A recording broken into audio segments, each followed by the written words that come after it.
According to McKinsey, only 10% of companies have actually scaled AI agents into production. And one of the reasons why is because of agent reliability. See, as you may know, agents have to plan multiple steps and execute multiple steps, and each one of those is a point of failure. Now, most business leaders do chalk up agent reliability to more of an engineering issue, and that is partially true. But I would say when you're talking with customers, when you're getting in a lot of feedback, it's more of a hybrid approach rather than one or the other. So in this video, let's go through how to evaluate AI agents to ensure they're reliable for production. And we'll first start with just the generic, how do we actually evaluate AI agents, as in no single evaluation is going to help you here. Next, we'll go into how these evaluations fit across everything else in your production systems. That could be A/B testing, that could be production monitoring, that even could be manual review. How does that fit in cohesively in production? And lastly, I want to walk through a use case that we did with a large Fortune 500 company recently, so then you can see how this works in your development cycle. Before we get into this, a lot of the information here comes from Anthropic research, OpenAI research, and also my personal experience deploying AI agents for some of the world's largest companies. And so any research that you'd like to follow along with will be in the link in the description below. Now let's just level set. How do we actually evaluate AI agents? Now before, as in a couple of years ago, evaluating a workflow used to be a lot simpler. You had one workflow, it would just be one prompt in, one response out, and you would just tally step by step. But obviously a lot of the use cases that we were doing back then were a lot simpler. Now with AI agents, you're looking at maintaining state, you're looking at tool calls, you're looking at doing advanced actions mid-conversation. Now to evaluate this to make sure it worked, there are actually three graders that you should be aware of on the business side. The first is code base, and this is just essentially a binary rule, right?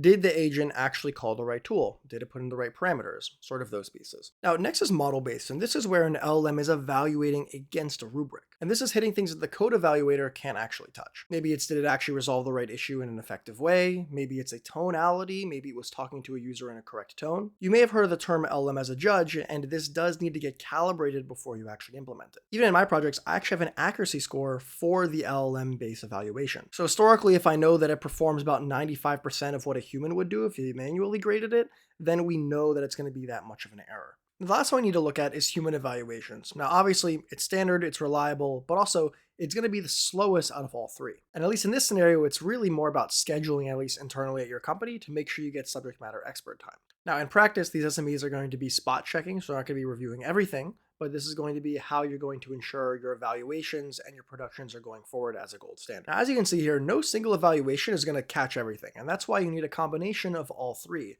in development and in production. Now, I talked a little bit about how this is a back and forth between the business and the engineering side. And as you can see across all these three, that is very true. On the code-based evaluations, this is primarily engineering to ensure that, yes, the agent actually wrote into the database, or yes, it actually called this individual tool. But it is on the business to ensure that flow is fully mapped out for them to create the code-based evaluations for it. For model-based evaluations, this is actually more related to the business aspects, actually. You're going to be working with your subject matter experts to ensure that the AI agent outputs are up to code or up to standard based off of what the end users are expecting. And then lastly, the human side, like I mentioned before, it's actually more or less just scheduling and making sure everybody has time. Now next here is reliability and regression testing. And this is really important. I do see a lot of teams unfortunately skip this until they're in production. So I want to make sure that at least for you guys deploying, you're capturing this very quickly. Now, as we all know, LLMs are non-deterministic.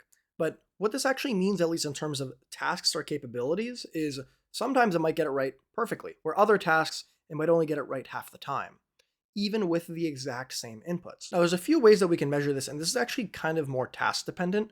One is, does the agent get it right every single time? But second is, does it get it right at least once across multiple different tries? And depending on your project, depending on your use case, those numbers can look completely different. So let's just look at this in a real world example to really hit home what I'm talking about. Let's say you're a customer support agent and you're trying to help book flights for customers. And let's say this has a 70% accuracy on an individual task, and you need to handle 3 consecutive bookings back to back to back. In this case, this tells a different story where it actually drops to 34% across 3 tries. Now, if you want to give the agent 3 attempts, possibly within a retry mechanism, for instance, then the accuracy is going to jump up to 97%. And so here you're saying that, look, it will almost certainly succeed if you give it 3 tries. So what does this actually mean, at least for us running these projects? In our flight agent, more than half of the customers are going to need some sort of human intervention pretty quickly. See, this second number here actually helps us identify when human intervention would be needed or involved. And we can plan our system design around human in the loop or human escalation immediately when we see this. And this could obviously allow for more accurate staffing and resource allocation. Now, let's say that you've built an AI agent, you launched it, and it's performing really good. Well,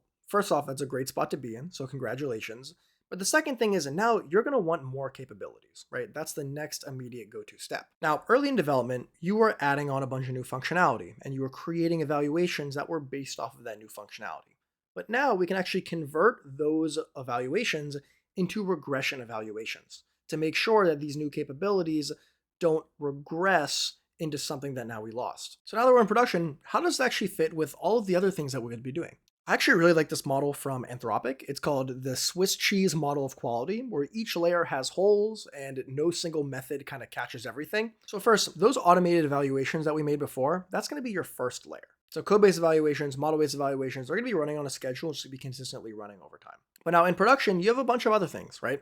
It could be first production monitoring. So you're tracking errors, you're looking at metrics inside of your live system. And this is actually the most important because you are seeing where real user behavior is being done in action. Now you have to remember this is actually a reactive piece. So when you're monitoring and you see a new issue, you have to kind of react to it as fast as you possibly can. Second is A/B testing. Everybody's sort of familiar with A/B testing, but make sure that we are rolling out one specific capability to one user versus another one, and then kind of identifying and being sure that it's good to go. Now, next is user feedback, and this could be captured in multiple different ways, thumbs up, thumbs down, maybe there's an unstructured feedback involved. One of the things that I've noticed, at least just candidly, is if a user doesn't like the application, sometimes they don't just leave any feedback. The majority of the time, I don't think they leave something. They would rather just get off the application and we see that usage decline. So I'd actually say low session times, drop-off rates are also very indicative as well that your application isn't performing as it should. Now, systematic human review, this is the final one that you could utilize. And this is really looking at subject matter experts to have them kind of review, you review alongside, and really just pull and take a couple of things from them. Now, one thing to note here is that these aren't all running at the same time. See, those are automated evaluations that we talked about in the beginning. Those are going to essentially be your first line of defense. Then production monitoring is going to kick in while it's being launched. And then A/B testing is going to come in for significant changes. And then obviously user feedback, human review is going to be implemented going forward. Now let's put this all into perspective and let me just walk through a project that I launched a couple months ago. And so as most project starts when you're working with end users, it's vague. They don't really know exactly what they want. They just know that they want a research agent to help them out. And their staff was spending hours and hours just going through their internal documentation to get the correct answers for some of their questions. And so what we did first is we were really focusing on what is the kinds of things that they're looking for? What are the specific question types that they're trying to answer? What are the documents that they actually want to look at? And obviously, and I would say the most important is what does a good answer look like, especially when we think about research agents. Now, just for some context, research agents are actually more difficult than I would say other agents for a couple of different reasons. First is the answer quality is very dependent based off of the workflow and the domain that you're building off of. AI agents doing research for manufacturing, that quality is going to be very different than doing research for legal, especially since they're looking at two completely different things. And that also trickles down into the team by team level on any sort of company.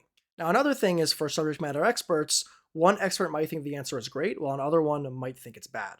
And so dealing with those sorts of not only stylistic issues, but specific information that one person would think is important versus another are difficult for mass adoption. Now, there's also a ground of truth problem here. As the data is always changing, at least in this, it's a new policy every single year. We need to make sure that we have the latest up-to-date data and the AI isn't looking at some of the older ones unless being asked to. So when we sat down with the end users, again, they were very vague on what they actually wanted, but we were able to get out around 25 to 50 questions from them. Now from there, we iterated pretty fast. We initially set up our LM as a judge. Now the next thing that we need to do is do a root cause analysis across all of our questions. So of all of the questions, what are the things that we are getting wrong majority of the time? And then we tackle the main issues first, and then we go farther down and hit more of the sub-issues. One example, at least for this project, was we saw that the AI agent was looking at the right documentation. It was also looking at the right location inside of the document, but just not getting the right answer. The agent wasn't looking at the images effectively. So inside the document, there was the text and there was the images. And so at least there was important key information that the end users were asking for that was in the images, but not anywhere else. Now, what's great is that we then immediately convert this into a evaluation to make sure that it was always looking at images and make sure the pipeline is working. Now, the key point of RCA is you're looking at one issue and then you're seeing that there's a chunk of failures around it and you're prioritizing based off of that.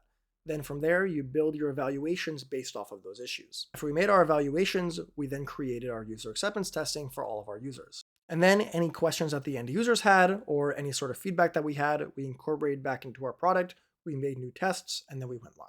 So here's the full picture in terms of how it would look like in an actual application. You want to build your evaluations early. You want to calibrate your graders, as I talked about with the LM as a judge. And then you want to fix some of the biggest bottlenecks and convert those into evaluations, like what I talked about with RCA. Now, if you want to take a look and go a little bit deeper, I put all of the links in the description below. As always, thank you so much, and I'll see you in the next one.